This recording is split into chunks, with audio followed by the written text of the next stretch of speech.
Magandang araw po, Sir Blair. At sa lahat po ng inyong mga subscriber sa inyong mga YouTube channel na The Voice Addict at mga kwento ni Apong Isaac. Matagal ko rin pong pinag-isipan kung dapat ko rin po bang isulat ang kwento kong ito dahil baka pagtawanan lang din ako gaya ng mga ginagawa ng mga kasamahan ko dito sa terminal. Ako po ay isang tricycle driver, isang hamak na tao na pinipilit lumaban ng patas sa buhay. Pero kahit nagsusumikap na, madalas pa rin akong ibaba o i-down ng kapwa ko. Dati, halos araw-araw ay kinukutya ako at pinagtatawanan ng aking mga katoda dahil sa aking kapansanan. Ang tawag pa nila sa akin ay eng-eng, nang ibig sabihin ay baliw o tanga. Bukod kasi sa ang isa kong paa, palagi nila akong nahuhuling tulala.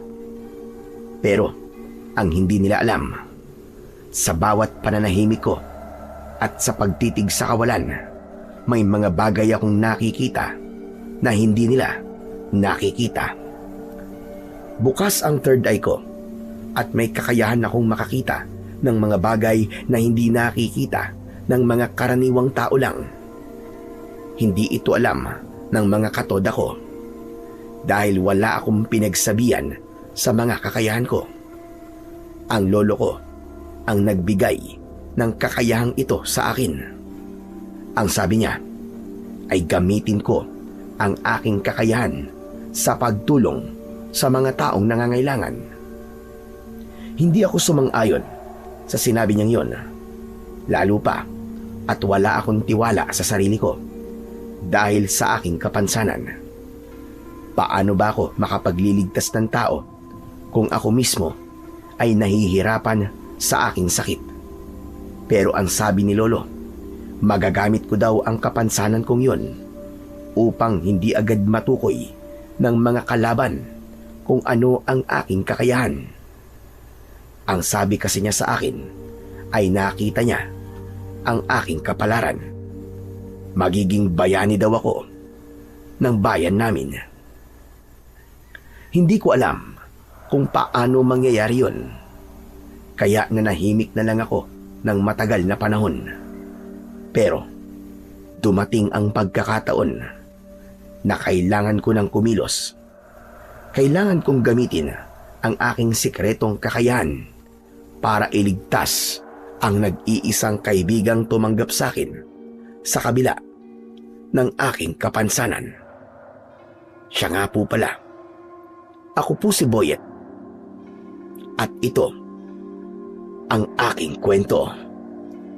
Ma'am, sir, gusto niyo pong sa tricycle ko na lang po kayo sumakay? Jumong, ano naman ba yan? Ba't ka naman ang aagaw ng pasero? Pila ko to eh. Hindi naman sa nangaagaw ako ng pasahero, Brad. Kaso di ba, sabi mo kanina masama ang pakiramdam mo. Baka mamaya maaksidente ka na naman. Anong maaksidente? Kahit kailan, hindi pa ako naaksidente, no? Sus! Ma'am, sir, huwag kayong maniwala sa tricycle driver na to. Marami na nga pong naiatid sa ospital yan eh.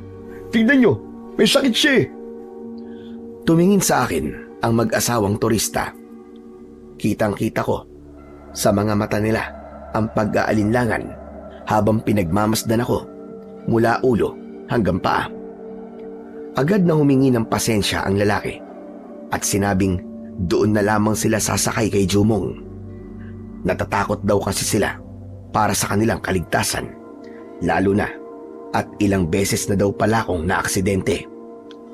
Hindi po, ma'am, sir. Maayos naman po akong magmaneho eh. Abay, huwag po kayong maniwala sa magulang na yan. Sino tinatawag mong magulang, ha? Totoo naman may sakit ka, di ba? Pilay! Oo, pilay ako, Jumong. Pero hindi naman hadlang tong kapansanan ko sa pamamasada ko, ha. Ano ka ba naman? Lagi ka nalang ganito eh. Ma'am, sir, sige na po, balik na po kayo sa tricycle ko. Maayos po ako magmaneho. Lisensyado po ako. Huwag kayong maniwala sa kanya, sir, ma'am. Anong lisensyado sinasabi mo? Baka lisensya sa mental ang meron ka. O ano, ma'am, sir, tara na. Huwag kayo dyan at siguradong sa puting liwanag kayo dadalhin yan. Bumaba ang mag-asawang matanda at sumakay sa tricycle ni Jumong. Agad kong iniharang ang aking katawan sa harap ng tricycle niya nang paandarin niya ito. Jumong, tama naman no. Biyahe ko to pila ko to. Maging tao ka naman, pambira. Patas lang tayo. Napatigil si Jumong sa pag-abante. Kasunod nito ay pinatay niya ang makina ng kanyang motor. Ang mga driver na nagtatawanan ay biglang nanahimik dahil hindi sila sanay na lumalaban ako. Nagulat sila sa ginawa ko. Ano ka mo? Ano sabi mo, Boyet? Pakiulit mo nga. Ang sabi ko tama na. Di naman porket ganito ako pwede mo na akong ganito yung palagi. Magkababaryo tayo Bakit kailangan mo akong apihin ng ganito?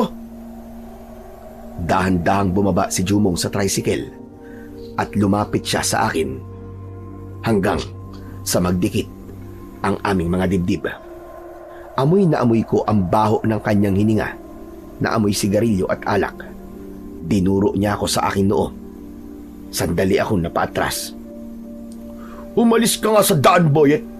Huwag mo akong harangan. Aalis ako. Yun ay kung ibabalik mo sa akin ng mga pasahero ko.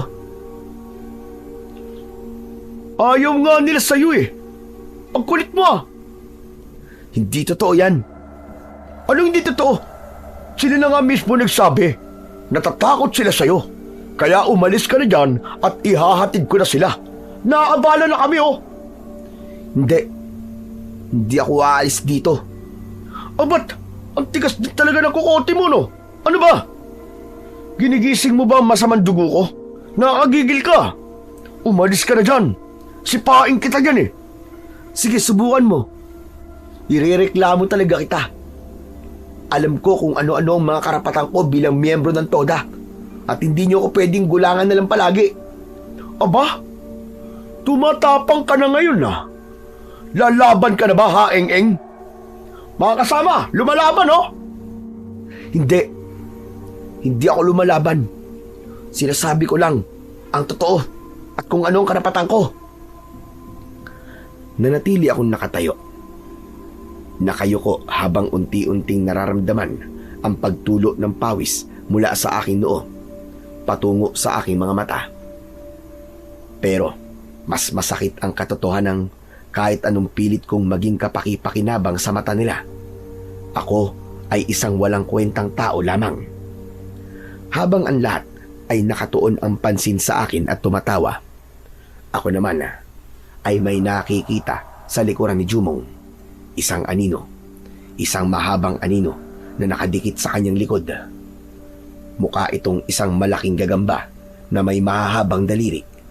Nakayakap sa balikat ng aking kababata. Habang ang dulo ng mahaba nitong dila ay dahan-dahang humahaplos sa leeg niya.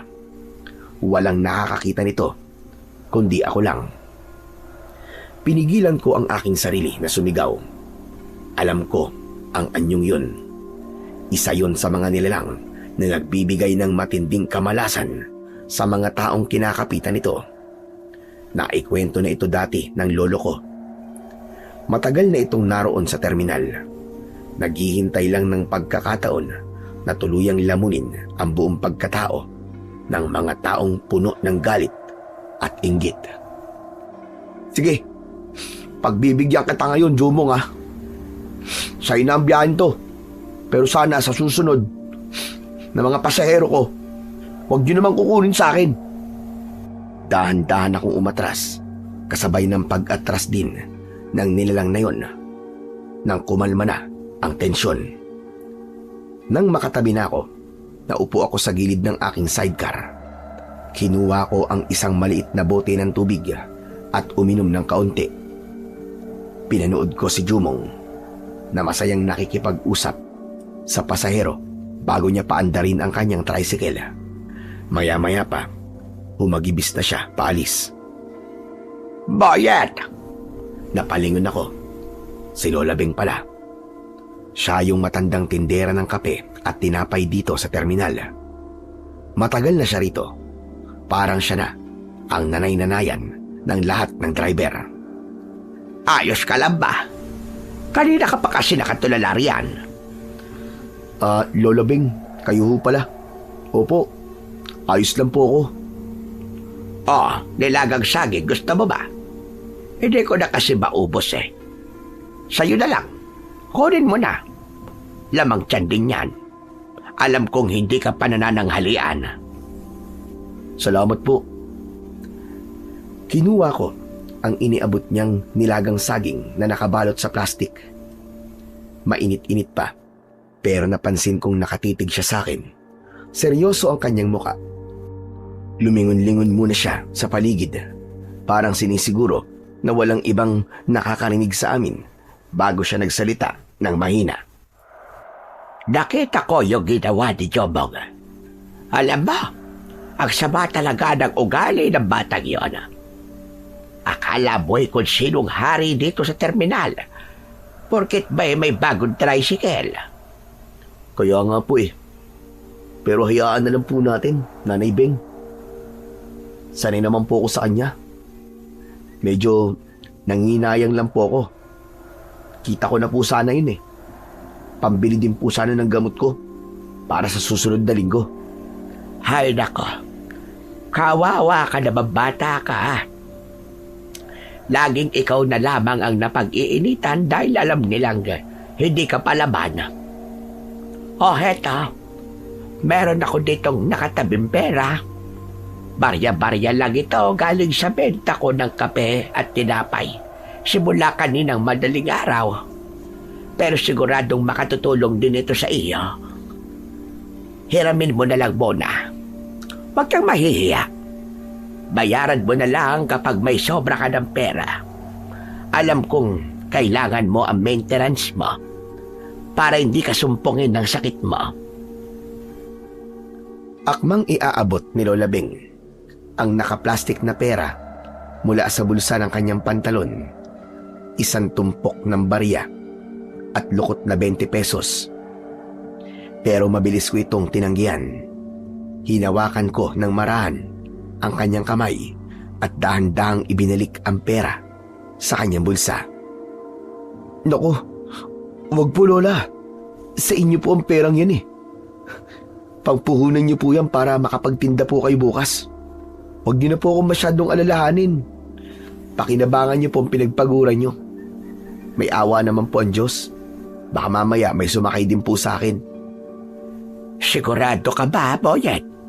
Opo, huwag niyo na po akong alalahanin. Tumahimik sandali si Lola Beng. Muli niya akong tinitigan na maigi. Yung tingin na para bang binabasa ang buong pagkatao ko. Boyet, bakit mo pa siya iniligtas? Sana ay pinabayaan mo na lang siya. Ha? Ang alin po, Lola? Huwag ka nang magkaila. Alam mo kung ano ang sinasabi ko. Yung si Jomong, sana hinayaan mo na lang siya. Iyon po ba? Pasensya na po kung nag-iskandalo po ako kanina. Medyo napuno na po kasi ako eh. Inagawan na naman po kasi niya ako ng biyahe. Tapos, ayaw pang sumunod sa pila. Akala niya po kasi siya ang hari dito sa terminal dahil bago ang motor niya. Hindi yon ang tinutukoy ko, Boyet. Huwag na tayong magpaligoy-ligoy pa rito. Natigilan ako. Muntik ko nang mabitiwan ang saging na hawak ko. Napatingin ako ng diretso kay Lola Beng. Sa tagal ng panahon, akala ko ay ako lang ang may ganitong sumpa. Akala ko, ako lang ang nakakakita sa mga bagay na hindi dapat nakikita ng ordinaryong tao. Lola, ano pong ibig niyong sabihin? Nakita ko yung anino na nakakapit sa likod ni Jomong. At alam ko na nakita mo rin yan. Napalunok ako. Tumingin ako sa paligid. Baka may makarinig sa amin. Ang mga kasamahan ko sa terminal ay abala sa kani-kanilang mga kwentuhan at tawanan. Walang kaalam-alam sa seryosong usapan namin ni Lola Beng. Kailan pa po kayo nakakakita ng ganun, Lola Beng? Huwag mong sasabihin ito sa iba, ha? Matagal na. Nung bata pa ako, bukas na ang mga mata ko sa ganyan. Apo ako ng isang albularyo, kung di mo na itatanong. Talaga po? Hala, akala ko po talaga ako lang ang nakakakita ng mga nakakatakot na multo at nilalang dito sa terminal. May kasama pala ako. Medyo nakaramdam ako ng saya nang malamang may katulad pala ako sa lugar na yon. Napanatag ang loob ko. Pero si Lola Beng, bumuntong hininga siya. Napansin kong naroon pa rin yung inis sa mukha niya. Alam mo, Boyet, sa totoo lang, sana pinabayaan mo na lang na kumapit sa kanya yon. Para wala nang nang-aapi sa'yo dito. Araw-araw ka na lamang niya pinapahiya. Sinisipa, sinasaktan, at inaagawan ng pasahero. Tinatawag ka pang egeng. Masama siyang tao, Boyet. Bakit kailangan mo pa siyang iligtas? Hindi ko po kayang pabayaan siya, Lola. Kahit ganun po si Jumong, kababaryo pa rin natin siya. May pamilyang naghihintay sa kanya at kapag hinayaan kong tuluyang kumapit ang bagay na yun sa kanya, mapapahamak siya. Hindi kaya ng konsensya ko ang tumunganga lang. Alam ko po ang pakiramdam nang mawalan ng mahal sa buhay. Napakabait mo talaga, bata. Masyado kang mabait para sa mundong ito. Lola naman binibiro niyo naman ako Hindi biro yon. Kung sa iba lang yan, aba, tsak nahahayaan na lang siyang kainin ng sarili niyang karma. Sa sama ng ugali ni Jomong, marami pa ang matutuwa kapag nawala siya sa terminal. Pero ikaw, heto, at nagpapakabayani para sa taong walang ginawa kundi ansaktan ka. Ganun po talaga, Lola. Yun po kasi ang bilin sa akin ni Lolo Teroy nung bata pa po ako. Sabi niya, pagdating sa ganitong bagay, huwag po ako mamimili ng tutulungan. Kapag may nanganganib daw po, kailangan iligtas, maski isa pa siyang kaaway. Pero hanggang kailan ka magtitiis, Boyet? Hanggat kaya po, Lola. Hay nako, kung alam lang nilang totoo, na yung tinatawag nilang baliw, ang dahilan kung bakit hindi pa sila kinukuha ni Satanas. Ayos lang po, Lola. Hindi naman po ako humihingi ng pasasalamat nila. Ito po ang mission ko. At tutuparin ko po yun para kay Lolo Teroy ko. Bilib talaga ako sa iyong bata ka. Alam mo, kung nandito lang ang lolo mo, sigurado ako, proud na proud siya sa iyo. Sana nga po, Lola. Sana po ay nakikita niya ako ngayon. Minsan po kasi, kapag sobrang bigat na at parang lahat sila laban sa akin, kinakausap ko si Lolo sa isip ko. Tinatanong ko siya kung tama pa ba itong ginagawa ko. Naririnig ka noon, Boyet. Huwag kang magduda. Saka wala namang mali sa ginagawa mo. At itong terminal na to, kung wala ka, aba, baka pugad na ito ng mga hindi nakikitang nilalang ng dilim. Kaya nga po tinitiis ko na lang po kahit saktan nila ako Katulad po nung ginawa ni Jumong kanina. Galit po talaga ako sa kanya, Lola. Pero kailangan ko pong pigilan ng galit na yun. Kapag nagpadaig po ako sa puot, mas madaling makakakapit po ang anino at tuluyan na siyang maaangkin ng dilim. Hay nako, kawawa ka na, bata ka. Ikaw na lamang palagi ang nagpapaubaya. Magsasalita pa sana si Lola Beng dahil tila nawiwili sa pakikipag-usap sa akin, pero biglang may tumawag sa kanya mula sa kanyang pwesto. O siya, sige na. Babalik na ako sa pwesto ko. Ubusin mo yung saging ha. Naglakad na si Lola. Pero bago siya tuluyang makalayo, lumingon ulit siya sa akin at ngumiti ng malungkot. Huwag kang susuko. Kasi kung wala ka, baka matagal na kaming inubos ng mga yan. Opo, Lola. Salamat po. Nang makaalis na si Lola, napahawak ako sa dibdib ko. Medyo gumaan na ang pakiramdam ko kahit papano. May isang tao na nakakaintindi. May isang tao na alam na hindi ako baliw. Inubos ko na ang saging at itinapon ang bote sa basurahan. Saka ako bumalik sa tricycle at pinunasan ito. Maya-maya pa ay may narinig akong humaharurot na pumasok sa terminal. Pabalagbag niyang ipinarada ang kanyang makintab na tricycle sa tapat mismo ng pila ko.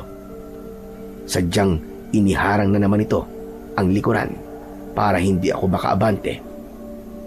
Bumaba siya sa kanyang sasakyan at muli akong nilapitan para asarin. Oh, pambira, nandito ka pa? Hindi ko siya sinagot.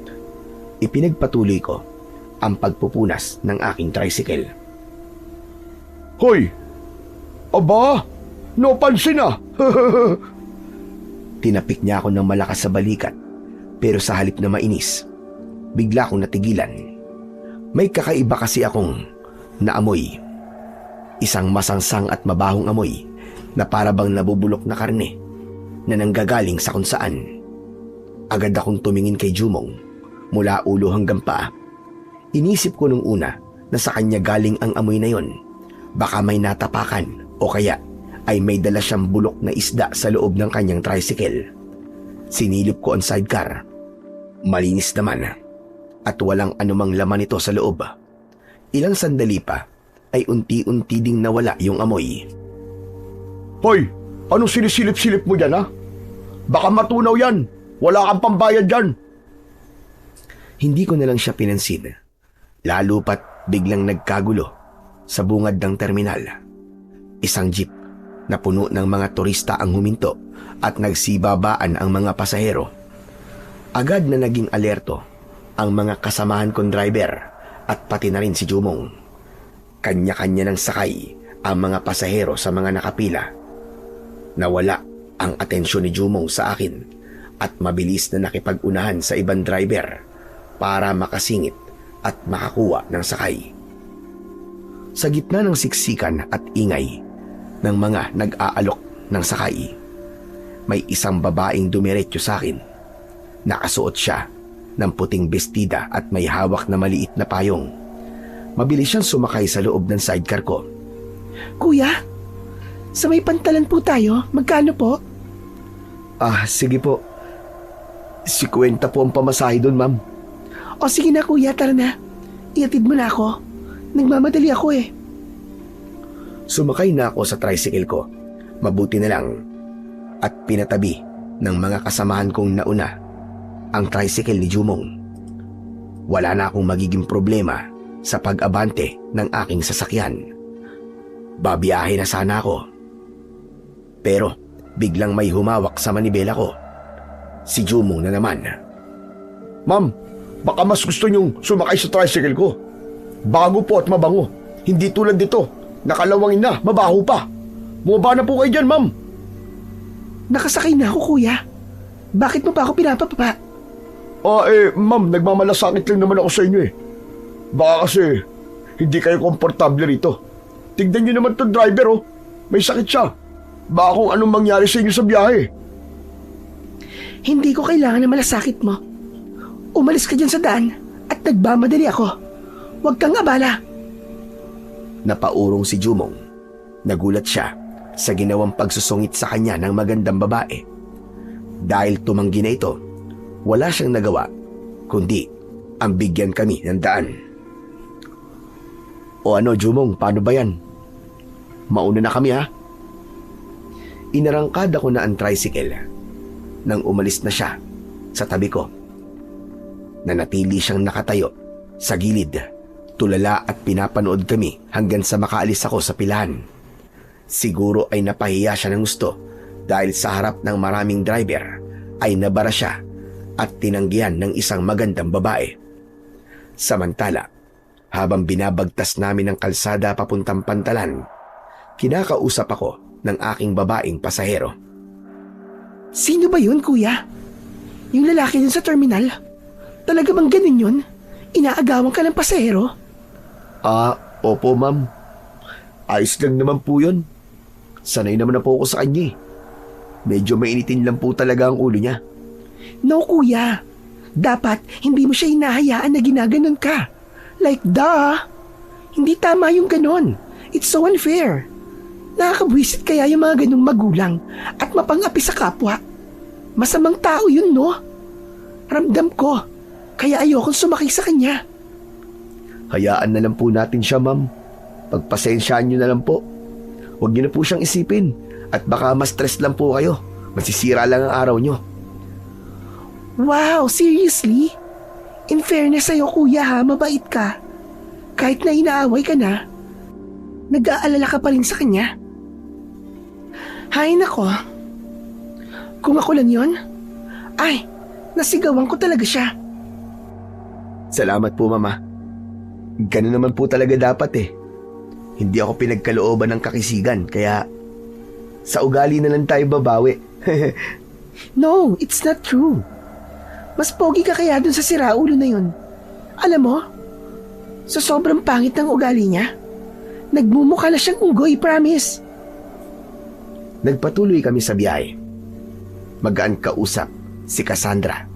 Mabait siya at kuwela kahit medyo maarte magsalita at hinahaluan ng konting Ingles ang mga sinasabi niya.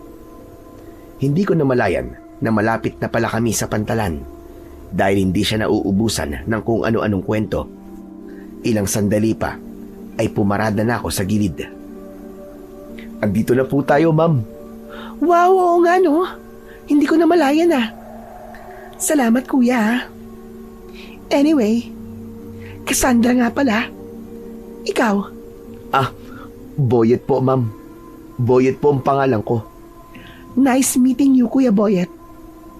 Thanks for the ride ah. Kahit medyo luma na tong tricycle mo, still, safe pa rin naman tayo nakarating. Hindi tulad ng ibang nasakyan ko. Mga kaskasero sa daan. Inilabas niya ang kanyang pitaka mula sa kanyang dalambag. Kumuha siya ng isang buong 200 pesos at iniabot sa akin. Naku ma'am, wala po ba kayong mas maliit na bill? Wala pa po kasi akong biyahe, wala po akong panukli sa inyo ma'am. It's okay, kuya. Keep the change na. Sa'yo na yan. Naku, wag po ma'am. Nakakahiya naman po, masyadong malaki po to. No, kuya, please. Kunin mo na. Sinishare ko lang ang mga blessing ko sa'yo. You deserve it. Kasi, you're a good guy. Sigurado po kayo, Ma'am Cassandra. Maraming salamat po, Mama. Malaking tulong po ito sa akin. Wala yon. Sige na kuya ha, bababa na ako. Baka maiwan ako ng boat eh. Bye Kuya Boyet. Take care sa pag-uwi. Bumaba na siya at mabilis na naglakad papasok sa terminal ng Pantalan.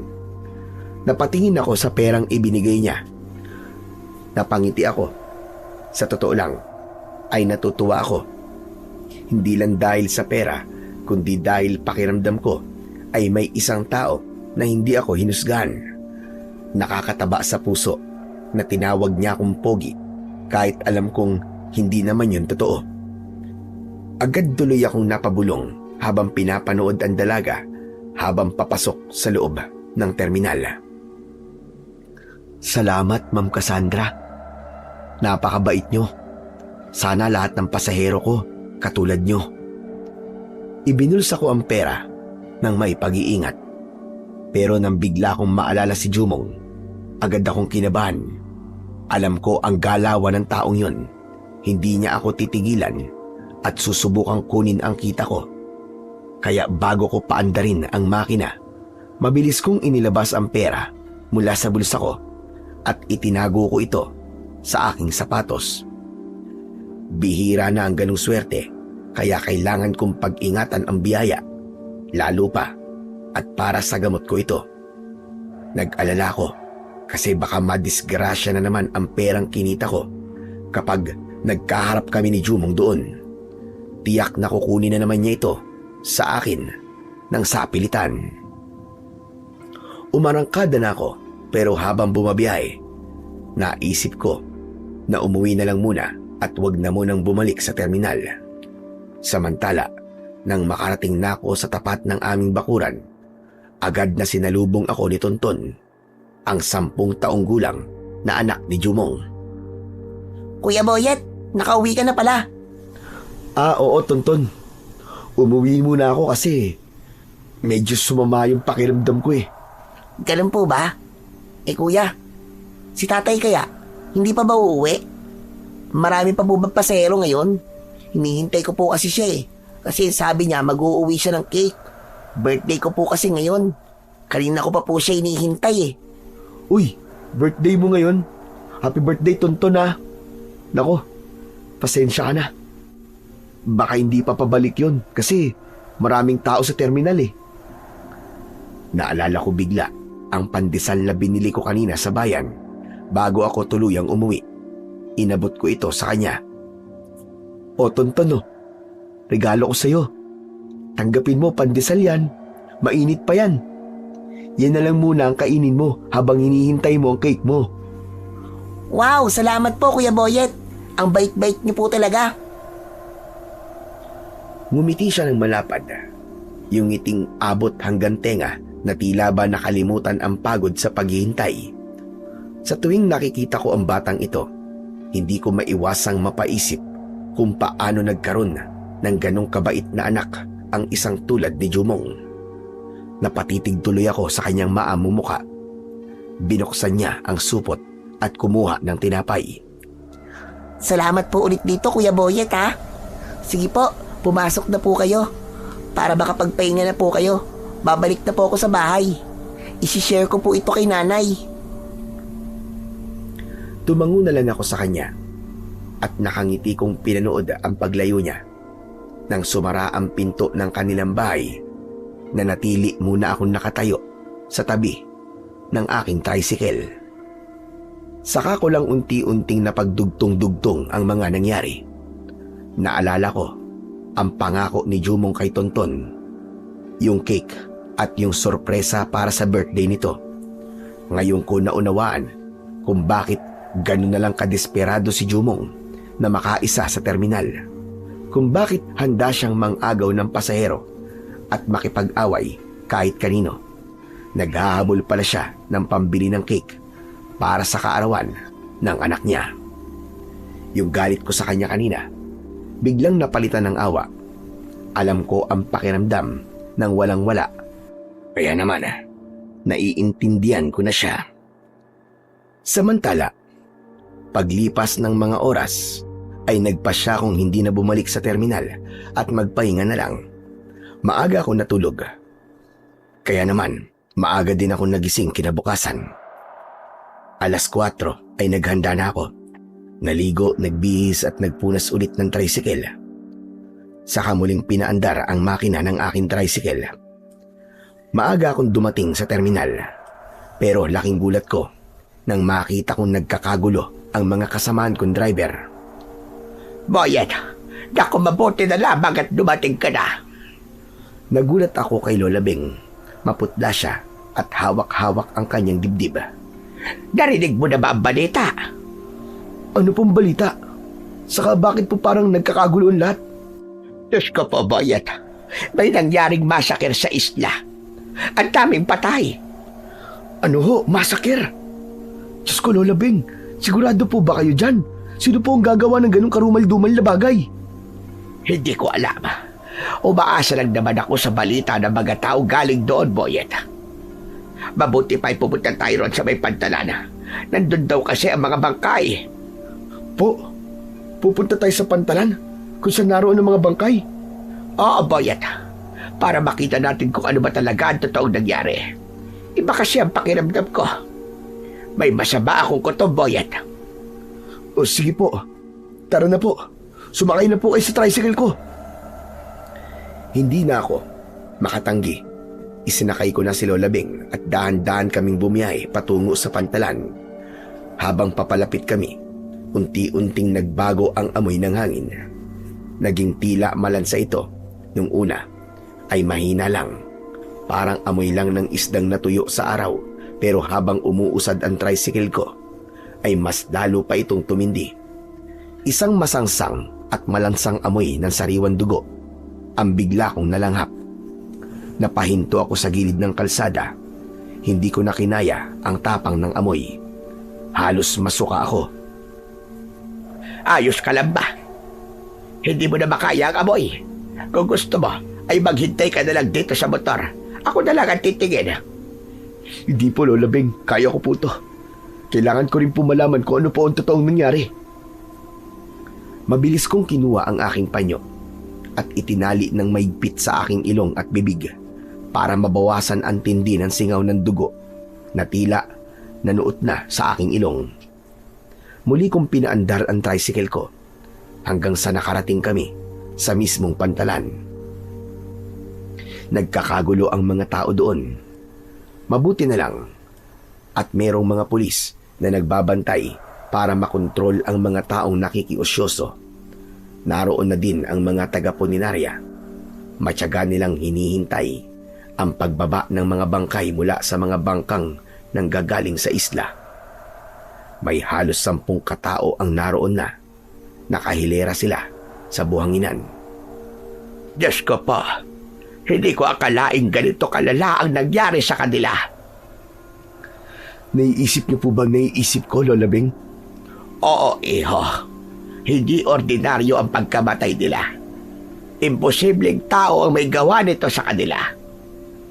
Halos pareho kami ng iniisip ng matanda. Lumapit pa kami ng gusto doon, mismo sa tabi ng yellow tape na iniligay ng mga pulis. At doon mas nalantad ang itsura ng mga bangkay. Ang bawat isa sa kanila ay may mahaba at malalim na biyak na nagsisimula sa dibdib hanggang sa dulo ng tiyan. Bukas na bukas ang kanilang katawan at malinis ang pagkakahati ng kanilang balat. Wala na rin silang lamang loob. Tuyo ang kanilang balat at kulay ubi na ang paligid ng kanilang mga tiyan. Aswang, Lola. Mga aswang ang may gawa nito. Oo, Boyet. Mga aswang nga ang may gawa. Pero bakit? Bakit nila ginawa to? Nakakatakot, Boyet. Natitiyak ko, hindi lang isang aswang ang may gawa nito. Madami sila. Nakakatakot nga po, Lola. Ano kayang mga aswang yun? Hindi ko rin alam. Basta-basta na lang nila itong ginawa. Wala silang takot kung pumatay. Kaya pala, may naamoy ako mabaho sa terminal kahapon bago dumagsa yung madaming mga pasero. Hindi kaya sila yung mga aswang, Lola? Nako'y mahirap magbintang, iho. Habang seryoso kami nag-uusap, ay bigla kaming nagulat nang may tumawa ng malakas sa aming likuran. Ano ba yan? Pati ba naman ikaw, Nanay Beng? Nahawa na sa pagkaeng-eng nitong si Boyet? Lumingon kami at nakita namin si Jumong. Nakatayo siya sa likuran namin, humihit-hit ng sigarilyo. Jumong? Kanina ka pa ba dyan? Oo naman. Kanina pa ako nakikinig sa walang kakwenta-kwenta niyong pag-uusap eh. Anong walang kwenta? Talaga naman ah. Ang tanda niyo na pareho naniniwala pa rin kay Saswang. At ikaw naman, Nanay Beng. Pati ba naman ikaw? Nagpapaniwala kay Boyet? Sira ulo tong taong to eh. Naramdaman ko ang pag-akyat ng dugo sa mukha ko. Hindi dahil sa pang-iinsulto niya sa akin. Sanay na ako ron. Nainis ako dahil sa kawalan niya ng respeto kay Lola Beng. Tumahimik ka, Jumong. Huwag mong dinadamay si Lola, ha? Huwag ka naman ganyan magsalita sa kanya. Kung sa akin ayos lang, sige, laitin mo ako ng laitin hanggang gusto mo.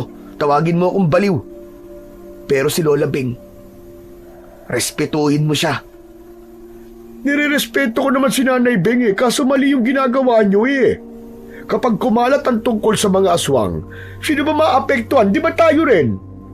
Kapag takot ang mga turista, wala tayong pasada. Zero tayo, bokya! Lumapit siya sa akin at dinuro niya ako sa dibdib gamit ang kanyang hintuturo.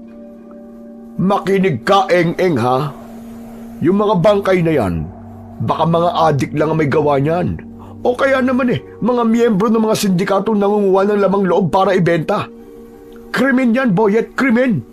Isang brutal na pagpatay. Tao ang pumatay sa kanila. Hindi mga aswang.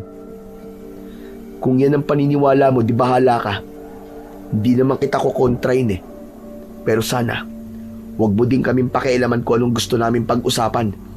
Dahil wala naman kaming balak na ipagsabi ito. Abay dapat lang. Dahil kapag kumalat yan at maapektuhan ang hanap buhay natin, humanda ka talaga sa akin.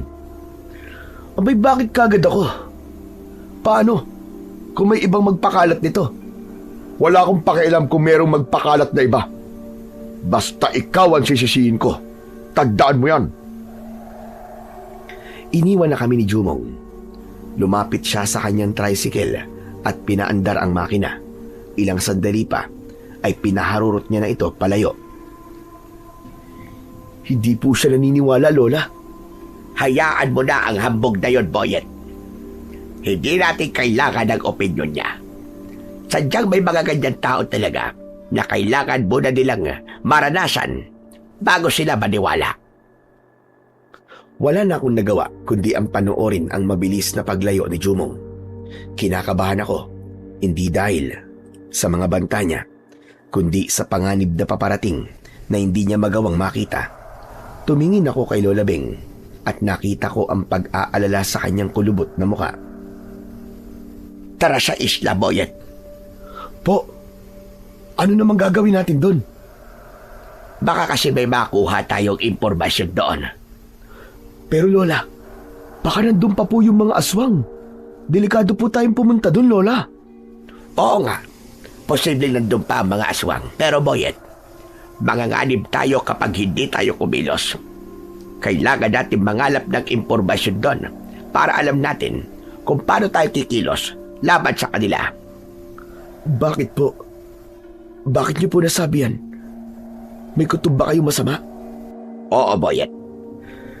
May kutob ako na posibleng lumipat dito sa bayan ang mga aswang na yon.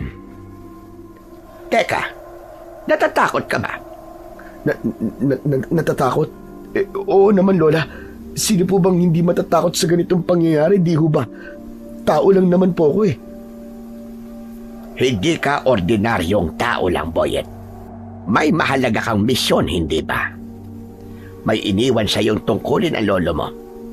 Tuparin mo yon, dahil wala namang kikilos kundi ang mga kagaya mo lang. Kung walang kikilos, gagawin nilang sementeryo ang buong bayan natin. Kaya halika na. Tara na sa isla. Wala na akong nagawa, kundi ang sumunod. Iniwan muna namin ang tricycle sa isang tago at ligtas na lugar malapit sa pantalan. Sumakay kami sa isang maliit na bangkang dimotor na pagmamay-ari ng pinsan ni Lola Beng. Habang binabaybay namin ang dagat, tila nag-iba ang kulay ng tubig. Naging parang itim na tinta ito sa paningin ko. Pero hindi ko na lang sinabi kay Lola. Binaliwala ko na lang. Pagdaong namin sa isla, agad na bumaba kami ni Lola Beng sa bangka. Sobrang tahimik ng lugar at wala kaming nakita maski isang tao sa may dalampasigan. Kaya naman, naglakad kami ni Lola papasok sa may pinakagitna ng isla. Ilang sandali pa ay narating na namin ito at doon namin nakita ang kumpulan ng mga tao. Sa harap ng isang resort, may mga bangkay pa na hindi pa nahahakot papuntang bayan. Nakahiga sila sa lupa at kitang-kita ang kalunos-lunos nilang sinapit. Katulad din sila ng mga nasa bayan. Wakwak ang tiyan at wala na ang mga puso, bituka at atay. Samantala, sa tabi ng isang puno, nakita ko ang isang matandang lalaki. Agad ko siyang nakilala. Siya yung pasahero na inagaw sa akin ni Jumong kahapon. Nakaupo siya sa lupa. Nakatalungko at yakap-yakap ang sariling mga binti. Nanginginig ang buo niyang katawan habang umiiyak ng tahimik. Lumapit kami ni Lola Beng sa kanya. Ayos ka lang ba? Hindi agad ito sumagot. Tumingin siya sa amin, pero ang paningin niya ay parang tumagos lang. Tay, ako po yung driver sa terminal kahapon. Yung una niyo po sinakyan pero lumipat po kayo sa kasamahan ko. Kung naalala niyo pa po, gusto lang po naming malaman kung ano po nangyari dito. Tinitigan niya ako. Parang pilit niyang inaalala kung saan niya ako nakita. Dahan-dahan tumango siya. Napalunok at pinunasan ng sipon at luwang humalo sa dumi ng mukha niya. Ikaw nga! Oo, naalala kita. Tay, nasan po yung kasama niyo? Wala na. Wala na siya.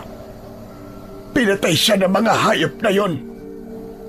Pinatay nila siya nang walang kalaban-laban.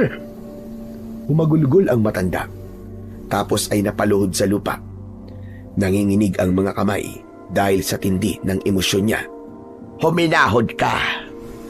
Sabihin mo sa amin kung anong nangyari dito. Anong oras nangyari ito?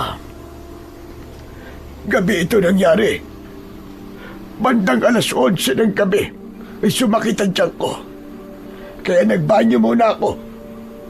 Ngunit habang nasa loob ako ng CR, may naririnig na ako mga kaluskos. Tapos narinig ko yung malakas na sigaw ng asawa ko. Napapikit ang matanda. Tumulo ang luha mula sa kanyang mga mata na namumugto na sa kakaiyak.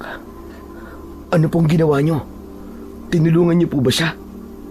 Hindi. Natakot ako. Gusto ko siyang tulungan pero naduwag ako. Nanginig ang tuhod ko nung marinig ko ang malakas na ungol. Sumilip lang ako sa maliit na siwang ng pinto ng CR. Kitang-kita ko ang kusina mula doon. Dahil naiwan namin bukas ang ilaw. Huminga siya ng malalim. Tila kinakapos ng hangin dahil sa pag-alala ng mga nangyari. Nakita ko sila. Bawat isa sa kanila. Ang dami nila. Siguro ay nasa 10 silang nagsisiksikan sa loob ng inupahan naming cabin. Wala akong nagawa. Habang pinagpipistahan nila ang asawa ko, pinapanood ko lang siyang mawalan ng hininga. Wala akong kwentang asawa. Duwag ako! Duwag! Muling humagulgol ang matanda. Ang kanyang mga kamao ay pilit na ibinabaon sa buhangin dahil sa matinding pot at pagsisisi. Pasensya ka na. Kung tatanungin ko sa ito, nakita mo ba ang mukha nila? Yung itsura nila? Sandaling tumigil ang matanda sa pag-iyak. Tumingala siya sa amin at sa kauna-unahang pagkakataon, nakita ko ang kilabot sa kanyang mga mata. Ang kanyang mga labi ay nangatog. Oo, kitang-kita ko. Wala silang buhok sa katawan. Pero ang buhok nila sa ulo mahaba. Buwaghag. Matigas at nakatayo na parang mga wire. Ang mga mata nila, Diyos ko, nanlilisik sa pula. Walang puti. Puro pula lang na parang baga. At ang mga ngipin, matutulis at may mahaba silang mga pangil. Napahawak ako sa bibig ko nang marinig yun dahil nai-imagine ko yung anyo ng mga aswang na sumalakay sa kanila. Pero nakakatakot yung mga kamay nila. Ang hahaba ng mga braso nila. Abot hanggang tuhod at yung mga daliri kasing haba ng mga patalim. Pinaluputan nila ng buhok ang asawa ko. Tapos ay iniangat nila sa sahig. Tapos ay sa kanila sinaksak. Tama na po, tama na. Huwag na po kayong umiyak. Huwag na rin po muna kayong magsalita kung di nyo na po kaya. Hindi. Kailangan ko masabi to. Ang bigat eh. Nakita ko kung paano nila dinukot ang laman loob niya. Yung bituka, yung atay at puso, pinagkagawa nila. Nagtutulakan pa sila. Parang mga gutom na aso. Kinain nila ang laman ng asawa ko at sinipsip ang kanyang dugo. Ang naiwan lang ay ang kanyang puso. Hinayaan na ni Lola Beng na umiyak ng umiyak ang matanda. Alam niyang kailangan itong ilabas ang sakit. Ilang sandali pa, tumingala ulit ang matanda at nagpalipat-lipat ng tingin sa amin. Pero hindi lang yon. Nang natapos sila kumain, narinig kong nag-uusap sila. Nag-uusap? Aba yan ang pinag-uusapan nila. Pinagkagalitan sila ng isang malaking aswang. Ang sabi, bakit daw kinain yung para sa puon nila? Pinarusahan sila. Sinaktan. At yung isang nanlaban, abay pinatay. Talaga? Anong ibig sabihin doon? Sabi ng isa, binubuhay nila yung kanilang Panginoon. At kulang pa daw. Hindi pa daw sapat yung mga nakuha nila. Kailangan pa raw nila ng mas marami pa para sa puon nila. At pagkatapos doon, isa-isa na sila lumabas ng bahay. Mabilis silang kumilos. Tumalon sila sa bintana. At yung iba sa pinto, naiwan akong mag-isa. Kasama ang bangkay ng asawa ko. Nilapitan ako ni Lola Beng at hinawakan ng maigpit sa braso. Tama ang hinala ko. Hindi lang ito basta pista ng pagkain. May ritual sila ginagawa. Ang buo na sinasabi nila. Kung ano man yon, hindi natin pwedeng hayaang magising yon. Kailangan nating lumaban. Lola, paano tayo lalaban sa ganung karaming mga aswang? Ang tanging kakayahan ko lang naman ay ang makakita dahil sa bukas na third eye ko. Maliban dun, anong magagawa ng isang tulad ko na bukod sa eng-eng na may kapansanan pa? Wag na Lola, baka mapahamak lang tayo dyan. Tama ang bata. Huwag na kayong lumaban. Hindi nyo sila kaya. Umalis na kayo. Ilayo nyo ang mga pamilya nyo. Dahil hindi sila titigil pumatay hanggat hindi nabubuhay ang poon nila. Hindi. Hindi kami aalis. May magagawa kami nitong sumoyet. Isa akong makapangyarihang albularya. Kung hindi nyo na itatanong, haharapin ko ang mga aswang na yan at papatayin ko silang lahat. Kayang-kaya ko yon. Napatingin ako kay Lola Beng. Nagulat ako sa ipinakita niyang katapangan at determinasyon. Kailangan na natin bumalik sa terminal gayon din. Kailangan natin balaan ang lahat tungkol sa isang dilubyong paparating. Pero Lola Beng, hindi maniniwala ang mga tao sa atin. Pinagtawanan nga lang tayo ni Jubong kanina eh. Tulad niya, pagtatawanan lang din tayo ng iba. Wala akong pakialam kung tumawa siya. Ang importante, masabi natin sa kanila para kahit papano, kahit may isa o dalawa na maniwala, ay meron pa rin tayong maililigtas. Kaya halika na, magmadali na tayo. Lola Beng, paano si tatay? Pabayaan nyo na ako. Huwag nyo na akong alalahanin dito. Sigurado po ba kayo? Sa bagay, pwede naman po kayong sumabay dun sa mga pulis na sumusundo ng mga bangkay dito. Oo, sa kanila lang ako sasabay. Salamat. Salamat sa inyo dalawa. Medyo gumaan ng konting nararamdaman ko. Malaking tulong na kinausap niyo ako. Wala pong anuman tatay. Mag-iingat po kayo dito ha. Aalis na po kami ni Lola Beng. Nagmadali kaming bumalik ni Lola Beng sa dalampasigan. Halos takbuin na namin ang distansya mula sa resort hanggang sa pinag-iwanan namin ng bangka. Bawat kaluskos ng dahon sa paligid ay nagpapabilis ng tibok ng puso ko. Gusto ko nang makaalis sa lugar na yon. Mabigat ang hangin at nanunuot sa ilong ang amoy ng lansa at tuyong dugo. Mabilis kaming sumampa sa bangka. Hinila ko ang tali nito, saka pinaandar. Pero bago kami makalayo, muli akong napalingon sa isla. Sa di kalayuan, may natanaw akong naglalakad. Nanlaki ang mga mata ko. Nakilala ko siya kagad. Siya yung babaeng pasahero ko kahapon. Yung maganda, yung maputi at mabait na dalaga. Nakasuot pa rin siya ng puting bestida, pero kakaiba ang kilos niya ngayon. Nakangiti siyang naglalakad sa buhangin. Maya-maya ay bigla siyang humarap sa direksyon namin. Kahit medyo malayo, kitang-kita ko ang mukha niya. Nawala ang ngiti niya.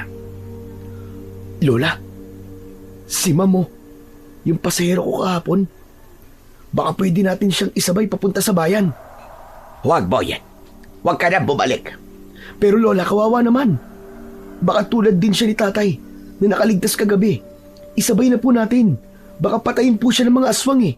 Sabi na huwag na. Tignan mo nga siyang mabuti. Mukha ba siyang takot? Mukha ba siyang malungkot? Hindi naman siya humihingi ng saklolo. Pinanonood lang niya tayong umalis. Pero Lola Beng, Wala tayong dapat pagkatiwalaan sa mga tao sa islang ito ngayon. Posibleng isa siya sa kanila. Ang mga aswang ay magaling magbalat kayo. Ginagamit nila ang anyo ng tao para manlinlang. Kaya bilisan mo na. May kailangan pa tayong gawin, Boyet. Hindi na ako umimik matapos sabihin yun ni Lola Beng. Ipinagpatuloy ko na lang ang pagpipiloto sa bangka at hindi na muling nilingon ang dalaga. Tama si Lola Beng. Masyadong kalmado ang babaeng yun para sa isang lugar na katatapos lang makaranas ng dilubyo. Pagdaong namin sa bayan, agad naming isinaoli ang bangka sa pinsan ni Lola Beng na si Manggorio. Hindi na kami nagtagal sa may pantalan. Agad kaming sumakay sa tricycle ko. Ramdam ko ang matinding kaba ng mga oras na yon. Pero pilit kong nilalabanan kahit nanginginig na ang mga kamay ko sa manibela. Pagdating namin sa terminal, halos mabingi ako sa tunog ng mga tawanan. Nadatnan namin ang mga driver na masayang nagkikwentuhan sa ilalim ng shed. Ang pinag-uusapan nila, naging blessing in disguise daw ang nangyari sa isla. Marami kasing mga osisero na mga tao ang dumating para makibalita. Kaya sunod-sunod ang pasada nila papuntang pantalan. At isa sa pinakamalakas na tawa doon ay walang iba kundi si Jumong. Masaya niyang winawagayway ang perang kinita sa araw na yon. Hindi ko na napigilan ang sarili ko. Uminit ang dugo ko habang naaalala ko ang itsura ng matandang lalaki sa isla. Pinatay ko ang makina at bumaba ako ng tricycle ng padabog. tumigil nga kayo. Nakuha niyo pa talagang magsaya sa kabila na nangyayari sa isla. Grabe kayo. Wala na ba kayong konsensya? Ang daming namatay oh. Tapos sasabihin niyo blessing in disguise? Kasi lumakas ang pasada niyo? Tao pa ba kayo? Natahimik ang lahat. Ang tawa ni Jumong ay dahan-dahang napalitan ng isang nakakaasar na ngisi. Inilagay niya ang hawak na pera sa kanyang bag. Tumayo siya para harapin ako. Bakit, Boyet? Masama bang matuwa na kumita kami? Yung mga namatay sa isla, wala na kami doon. Mga kriminal ang pumatay sa kanila, hindi kami. Bakit kailangan namin makonsensya? Ang mahalaga sa amin, may pambili na kami ng bigas at may pambili na ako ng cake ng anak ko na hindi ko na ibigay kahapon. Eh ikaw, kung ayaw mo sa grasya, bahala ka. Grasya? Matatawag mo bang grasya yung ang daming namatay? Nahihibang na ba kayo? Alam niyo ba na galing kami ni Lola Beng sa isla? Yung pagkamatay nila, hindi talaga tao may gawa nun. May nakapagsabi sa amin na gawa yun ng mga aswang. At alam niyo bang matapos sa isla, ay dito naman ang isusunod nila? Tatawid sila dito sa bayan, mamayang gabi. Ilang sandaling katahimikan ang namayani pagkatapos kong sabihin yon. Pero ilang sandali ang nakalipas ay biglang sinundan nito ng malakas na halakak ni Jumong at ng iba pa naming mga kasamaan sa toda. Aswang! Huwag mo nga kami pinaglololoko, Boyet. Ano to, pelikula?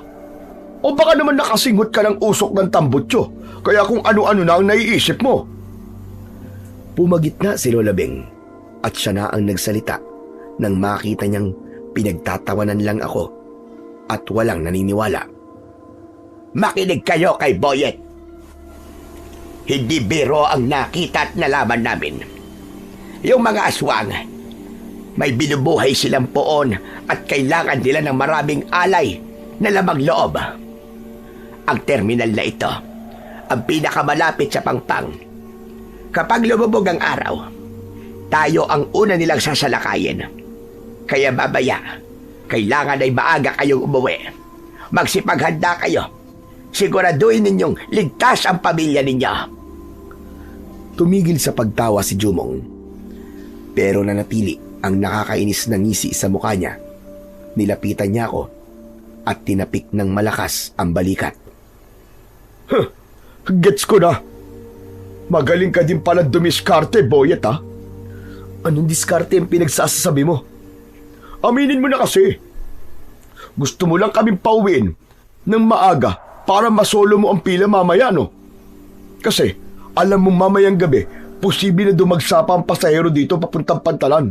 Dahil marami pang hindi na-identify ng mga bangkay. Alam mo, sagsag ang pasahero mamaya. Kaya nananakot ka lang tungkol sa aswang para ikaw ang kumita. Aba, ayos din. Ang ganda ng diskarte. Hindi ganun yun, Jumong. Buhay ang nakataya rito, hindi pera. Sos, maniwala ako sa'yo. At ikaw naman, Nanay Beng, pati ba naman ikaw nagpapagamit sa eng-eng na to? Ano? Nahawa ka na rin ba sa sira ng ulo ng lalaking to? Diyos ko, akala ko pa naman ikaw ang pinakamatino rito sa terminal. Mag-ingat ka sa pananalita mo, Jumong. Hindi baliw si Boyet at mas lalong hindi ako baliw. Baka gusto mo sabihin ko sa'yo ang nakikita kong kapalaran mo pagkatapos ng gabing ito. Mag-iingat ka dahil isa sa mga mahal mo sa buhay ang mawawala. Ano ka mo? Ano sabi niyo? Hindi ko na uulitin ang nasabi ko na. Basta, makinig na lang kayo. Lalong-lalo ka na. Ayoko nang madagdagan ng mga bangkay na nakita namin sa isla at sa may Pantalan. Pero sige, kung ayaw din yung maniwala sa amin, bahala kayo. Wala kami magagawa. Tara na, Boyet. Ihatid mo na ako sa bahay. Tumaligod na kami sa mga kapwa ko tricycle driver. Tapos ay pinaandar ko na uli ang aking tricycle. Dinig ko pa rin ang malakas na hagalpakan nila ng tawa sa likuran namin. Tumingin ako kay Lola Beng. Seryoso ang kanya muka. Huwag mo kong tignan ng ganyan, Boyet. Sige na, iabante mo na ang tricycle. Hayaan mo na sila kung ayaw nilang maniwala. Hindi natin mapipilit ang mga taong nakapikit ang isip. Masasayang lang ang laway natin sa kanila. Pinarangkad ako na ang tricycle palayo sa terminal. Medyo hindi magandang pakiramdam ko sa ginawang yun ng mga kasamaan ko. Ang gusto lang naman namin ay mailigtas sila sa posibleng pag-atake ng mga aswang. Pero ayaw nilang makinig. Halos 30 minuto din kaming nasa kalsada ni Lola Beng bago namin marating ang bahay niya sa dulo ng bayan, malapit sa paanan ng bundok. Isang lumang kubo ito na napapalibutan ng mga halamang gamot.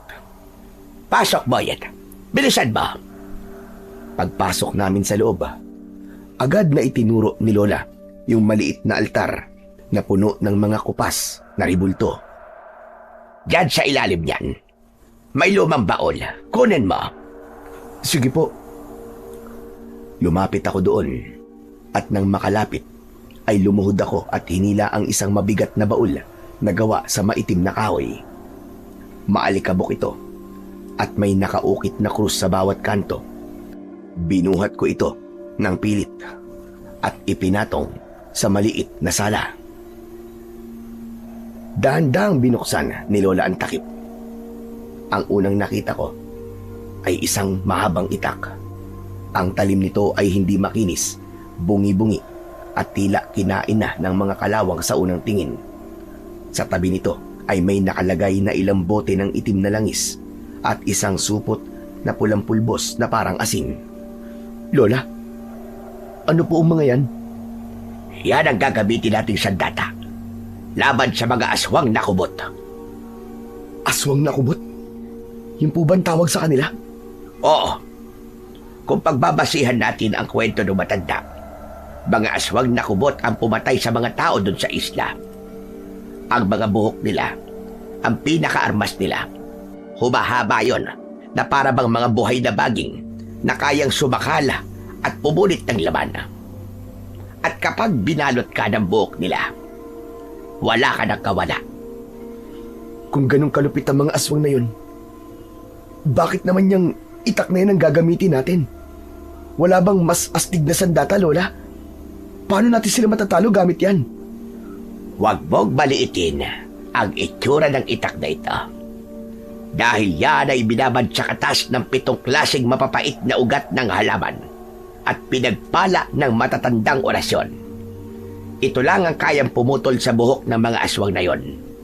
Kapag ordinaryong itak lang ang gagamitin mo, parang goma lang yon, nalulubog pero hindi makakaputol o makakapatay ng aswang. Alam mo ba kung kanino galing yan? Kanino po? Sa lolo ko, na isang magaling at respetadong albularyo nung araw. Subok na niya ang itak na yan. Nung bata pa ako, naikwento niya sa akin kung paano niya nilabanan ang mga aswang na kubot gamit yan. Talaga po? Naku, pasensya na po kayo kung nag-alinlangan po ako. Ayos lang yun. Basta makikita mo ang galing at bisa niyan kapag sa oras na ng laban. Kinuha naman niya ang bote ng langis na itim. Pinahira niya ng langis ang talim ng sandata. Sa kanya ito inabot sa akin. Pahiran mo ang katawan mo nito mamaya. Amoy patay yan para sa kanila. Hindi kanila kagad na maaamoy o mapapansin. Yung pulang parang asin po. Yan naman. Pwede mo yung gamitin kapag nagkagipitan. Kapag nilagyan mo ng guhit ang lupa gamit yan, hindi nila ito kayang tawirin dahil masusunog sila. Ayos naman po pala, At least, may panlaban po tayo. Sinubukan kong pagaanin ang loob ko at ang sitwasyon. Pero hindi man lang ngumiti si Lola Beng sa biro ko. Sa halip, ay mas lalong sumeryoso ang mukha niya. Tapos ay bigla kong nakita yung matinding pag-aalala. Lumingon siya sa bintana. Lumilipas na ang oras, Boyet. Medyo kinakabahan ako sa paparating na gabi. Muli siyang tumingin sa akin at hinawakan ng aking balikat. Naramdaman ko ang lamig ng kanyang palad. Ang kailangan nating gawin ay mahanap ang eksaktong kubkuban kung nasaan ang bangkay ng poon na sinasabi nila. At saan naman po natin ito hahanapin? Sa isla po ba? Hindi. Hindi ko sigurado. Pero sa tingin ko ay hindi doon. Dahil ang mga aswang na yon ay tuso at maingat. Hindi nila basta-basta itatago ang pinaka-importanting katawan ng kanilang kalay sa isang lugar na madaling pasukin o mahanap ng kahit sino. Huminga ng malalim si Lola Beng. Tapos ay may kinuha siyang isang lumang mapa ng bayan na nakatago din sa ilalim ng kanyang altar. Isang luma at naninilaw na papel na may mga sulat kamay na marka. Kung ako ay tatanungin, ang mga nilalang na yon ay mahilig sa mga lugar na kinalimutan na ng tao. Itinuro niya ang isang bahagi ng mapa kung saan naroon ang isang lumang sementeryo. Kumunot ang aking noo dahil ang lupa na yon ay sa mismong baryo namin matatagpuan. Matagal nang abandonado ang lugar na yon Naaalala ko ang kwento ng mga matatanda na noong magkaroon ng malakas na lindol noong 1991. Nagkaroon ng malaking landslide sa bahagi ng bundok na yon. Halos mahati ang sementeryo. Ang kalahati ay gumuho at nahulog sa bangin. Habang ang natitirang bahagi ay nilamon na ng masukal na kagubatan at mga naglalakiyang ugat ng puno. Lola, ang sementeryong yan ay matatagpuan po sa baryo namin. Pero delikado na po doon. Sabi nila, yung mga nicho doon nakabukas na. At yung iba po ay nakalawit na po sa bangin. Wala na pong nangangas na pumunta dyan. Eksakto, Boyet. Yon ang perpektong lugar para sa kanila. Malayo sa tao, madilim at puno ng enerhiya ng mga pumanaw. Malakas ang kutob kung doon nila itinatago ang sinasabi nilang poon. Nanlamig ang buong katawan ko habang nakatitig sa mapa. Hindi ko akalain na ang kinatatakutan naming lugar nung bata pa kami ay siya palang magiging pugad ng mga halimaw na kubot. Lola, kung ganun po, kailangan ko muna po kayong iwan sandali rito. Napakunot ang noo ni Lola Beng. Halatang nagtataka sa biglaang pagmamadali ko. Lola, ang baryo namin. Nandun ang mga kaibigan ko at kilala ko. Kung tama ang kutob nyo na nandun sa sementeryo, ang puon nila, di malayong mas unang tatamaan ng baryo namin. Dahil literal na nasa bakuran lang namin ang sementeryong yun. Isang talon lang nila sa bangin. Nasa mga kabahayan na sila. Kailangan kong balaan ng mga tao dun. Huwag kang mag-alala, Boyet. Alam mo ba, ang mga aswang, mas pipiliin nila na unahing salakayin ang mga lugar na malayo sa kanilang kubkuban. Dahil tuso ang mga yan, alam nila na kapag sa mismong bakuran nila sila pumatay, mabilis silang matutuntun ng mga tao. Ayaw nilang nabubulabog ang kanilang lungga.